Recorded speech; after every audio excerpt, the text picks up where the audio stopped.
Selanjutnya kita masuk ke uji selisih dua proporsi. Langkah yang pertama, nyatakan H0 P1 sama dengan P2. Karena di sini kita mempunyai dua proporsi, jadi H0 itu P1 sama dengan P2. Kemudian H1-nya kita pilih antara P1 lebih kecil dari P2, P1 lebih besar dari P2, atau P1 tidak sama dengan P2, tergantung dari permintaan soal. Langkah ketiga, kita nyatakan taraf nyatanya, yaitu alfa. Kemudian statistik uji untuk uji selisih dua proporsi ini adalah Z dengan nilai seperti ini.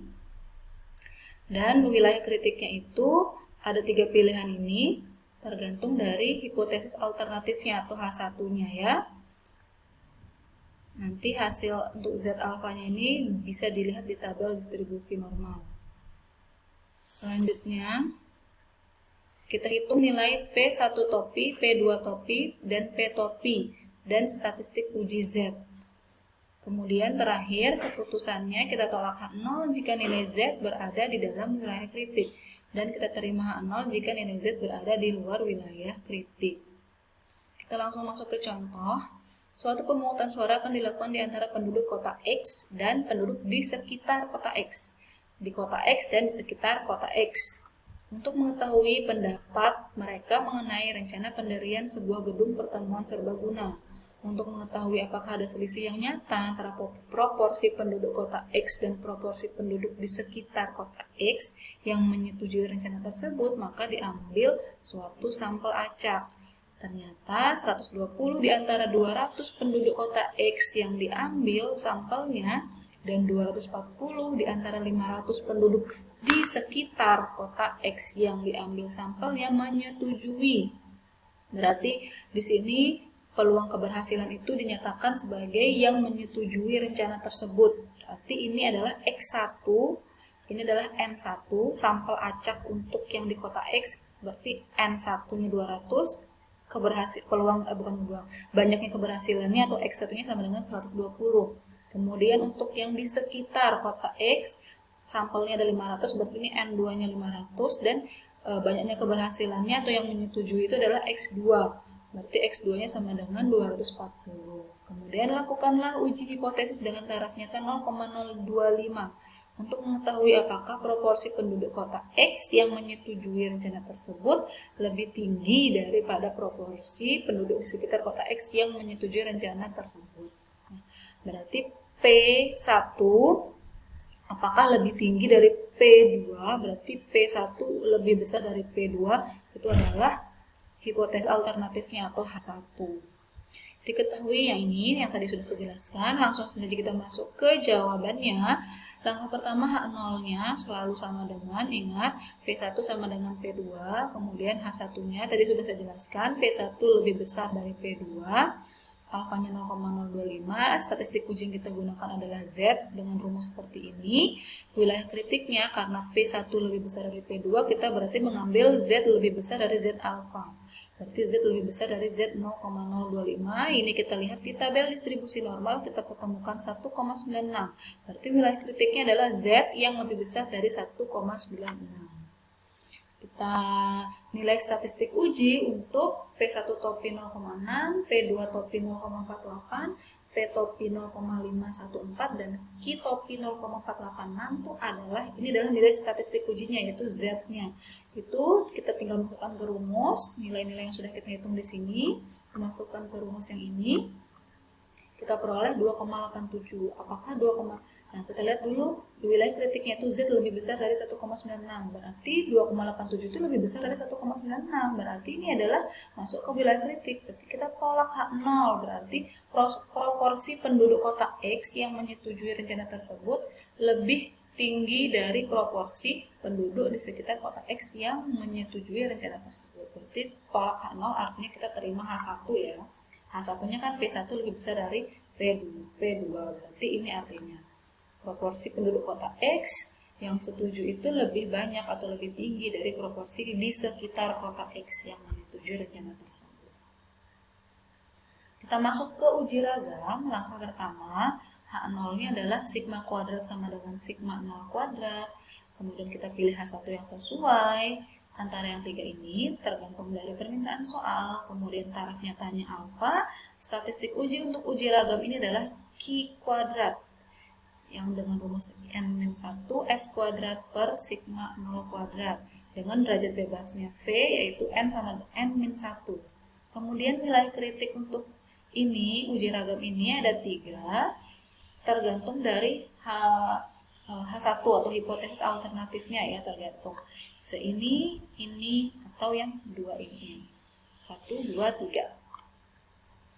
Kemudian langkah selanjutnya kita hitung nilai S kuadrat dan statistik uji Q kuadratnya. Keputusannya, tolak H0 jika Q kuadrat berada di dalam wilayah kritik dan terima H0 jika nilai Q kuadrat berada di luar wilayah kritik atau masuk ke wilayah penerimaan ya.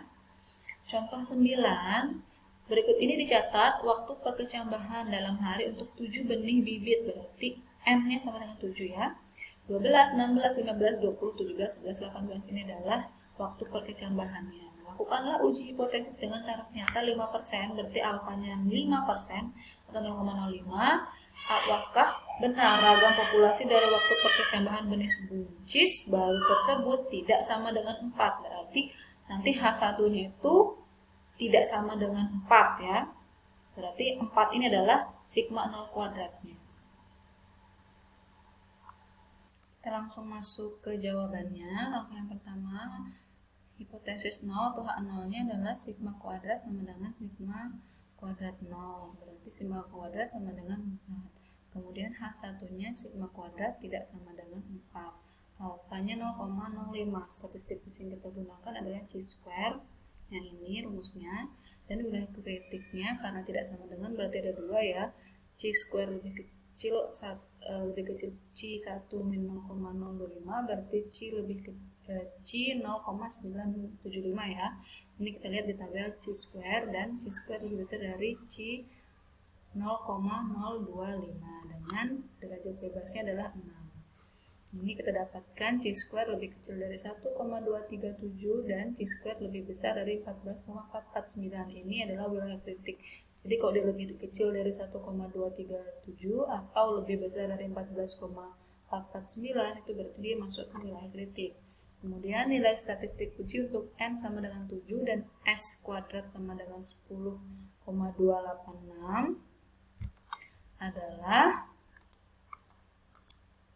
ini adalah statistik ujinya chi square sama dengan 15,429. Ini tinggal kita masukkan ke rumus yang ini ya. Nah, 15,429 itu lebih besar dari ini, berarti masuk ke wilayah kritik yang lebih besar dari ini, 14,449. Berarti kita tolak H0 karena masuk ke wilayah kritik. Berarti artinya apa? Kita terima H0. Kita terima H1 maksud saya. Berarti ragam populasi dari waktu perkecambahan benih-benih tunas baru tersebut tidak sama dengan 4. Selanjutnya uji kesamaan dua ragam. Yang langkah pertama, langkah nyatakan H0 itu sigma 1 kuadrat sama dengan sigma 2 kuadrat.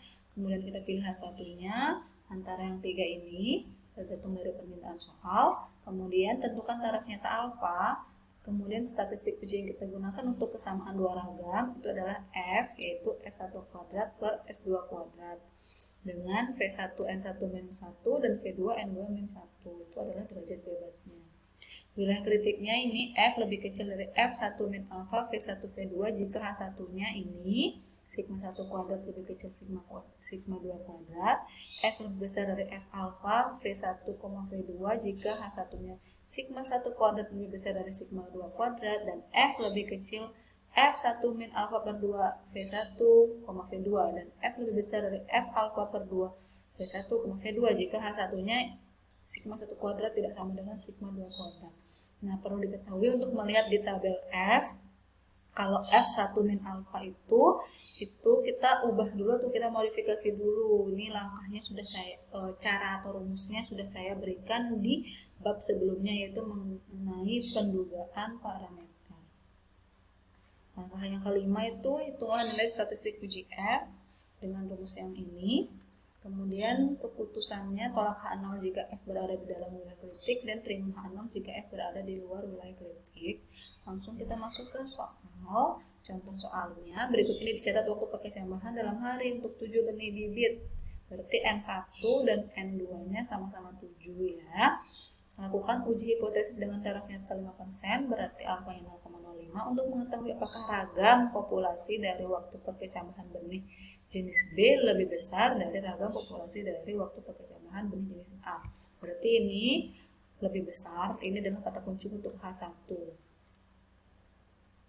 Nah, ingat ya di sini apakah ragam jenis B lebih besar, berarti jenis A itu kan sigma A kuadrat dan jenis B sigma B kuadrat ragamnya, berarti sigma A kuadrat lebih kecil dari sigma B kuadrat, itu adalah H1. Walaupun di sini kata kuncinya lebih besar, tapi yang lebih besar yang di soal ini adalah jenis B apakah lebih besar dari jenis A. Berarti dengan kata lain, apakah jenis A lebih kecil dari jenis B, ragam jenis A apakah lebih kecil dari ragam jenis B, gitu ya. Langsung masuk ke jawabannya. H0-nya adalah sigma A kuadrat sama dengan sigma B kuadrat. H1-nya sigma A kuadrat lebih kecil dari sigma B kuadrat. Alfanya 0,05. Statistik uji yang digunakan adalah F. Nah, wilayah kritiknya itu karena lebih kecil berarti F lebih kecil dari 1 minus alfa. Alfanya 0,05 berarti 0,95 adalah 1 minus alfa dari V1, V2.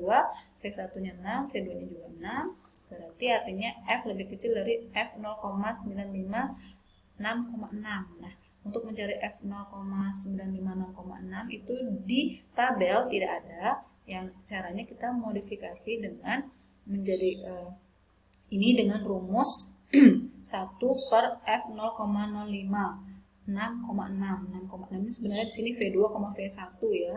V2, V1, tapi karena di sini kebetulan V1 dan V2-nya sama, berarti tetap 0,6. Kita dapatkan di tabel distribusi F itu 1 per, kita dapatkan 4,28, berarti F itu lebih kecil dari 1 per 4,28 atau F lebih kecil dari 0,234. Ini adalah wilayah kritiknya. Jadi kalau lebih kecil dari 0,234 berarti dia masuk ke wilayah kritik. Nilai statistik uji untuk N1 sama dengan 7, N2 sama dengan 7, dan S1 kuadrat sama dengan 10,286, S2 kuadrat sama dengan 15,143 adalah F sama dengan 0,679. 0,679 apakah lebih kecil? Oh, ternyata lebih besar dari 0,234. Berarti dia tidak masuk ke wilayah kritik. Berarti dia masuk ke wilayah penerimaan. Artinya kita terima H0. Berarti ragam populasi dari waktu perkecambahan benih jenis A sama dengan ragam populasi dari waktu perkecambahan benih jenis B.